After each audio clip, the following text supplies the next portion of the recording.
FM 1021, we are live backstage at Big Snow Show 10, night number 3, and I have with me the gentleman from Atlas Genius. Hello, how you doing? Hey, how you doing? Hey, man, thank you for showing up. This is great to have you back in town.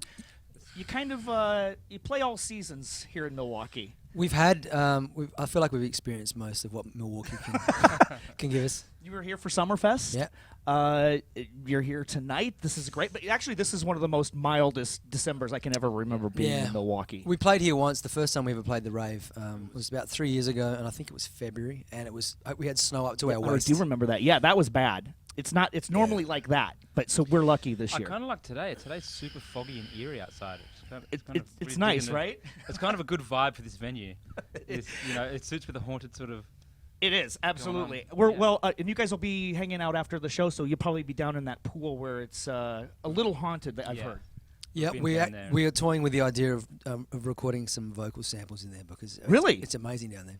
We just went down there before just to check it out, and so we just sung a harmony, and we stopped abruptly, and it carried on for about 10 seconds, and it sounded like a synthesizer. It was pretty amazing.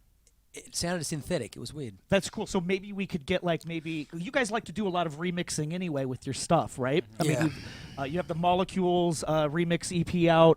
You did it with the last album. You had a remix album. Yeah. So maybe come back to Milwaukee with equipment, and we'll set up down in the rave pool. We just do every song from the new album, but we do it in that room. It'd be very slow and ambient, I think. Do the washed out version. No, I'm thinking for the new album. I'm thinking like we'll sample some stuff and we might even. Let's do it.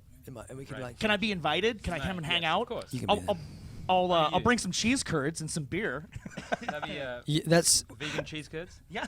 Vegan. Do they make vegan cheese curds? I'm sure they probably will. We had some in Toronto. Right? We have vegan cheese curds. Yeah. I don't know. Where do we get these? Michelle would know where to go get those. Michelle. We're going to talk later, Michelle.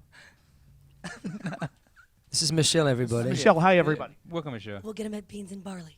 Great. Cool. Okay. Such a sultry voice. I saw that you guys booked a fantasy festival lineup. If Atlas Genius could actually be playing on a festival with bands, and you had bands like, you named guys like the Stones and Nirvana and NXS. Some people are no longer with us. Also like Tears for Fears. Who else would you want to play with if you guys get a chance to actually get on stage with some other bands? We're talking like, obviously it's hypothetical, so it can be anyone. A lot more dead. A lot more dead. Oh wow. Well, there's a poster downstairs for Bob Marley, and I'm a huge Bob Marley fan. I mean, that would have been. That dude is like, for me, he was like the Jamaican Beatles. Like, he was just so many good songs, you know, like a one-man beat. He like so many amazing classic tracks. It really is. Like when you like think of like a John Lennon or a Bob Marley, the reason that it was like cut short is because everything that they ever put out, it's just this kind of ongoing, like. It's hard to believe somebody can write that many great songs. And they're timeless. You listen to a good Beatles, every Beatles track's a good Beatles track. But you listen to the classics and you listen to the classic Bob Marley songs, and they're timeless in a way that they almost feel like they have always been there. And it's very rare that you get an artist that does that. Is it hard? I mean, when you guys are writing your music, are you trying to force something like that, or does it just have to come naturally? Well, I think that's the irony. I don't think you can force it. I think that when those really inspired moments that Bob Marley and John Lennon and the Beatles and all the classics had, I don't think they were forcing. I think they were just doing what they did, and they were well-oiled machines. You know, that they were writing and writing. And I think that's the best. Like in anything, if you're doing a lot of it, then great stuff is bound to come from it, I think. Right, absolutely. Now, speaking of like writing great songs, you guys also like to cover some really great music as well. You guys just covered Ellie Goulding's song. You did The Weeknd. Yeah. What, in your opinion, makes like a song that you guys would say we want? I mean, like obviously songs are great, but then what makes you go, I want to actually give that a go? Well, because I'm talking a lot, I'm going to keep talking.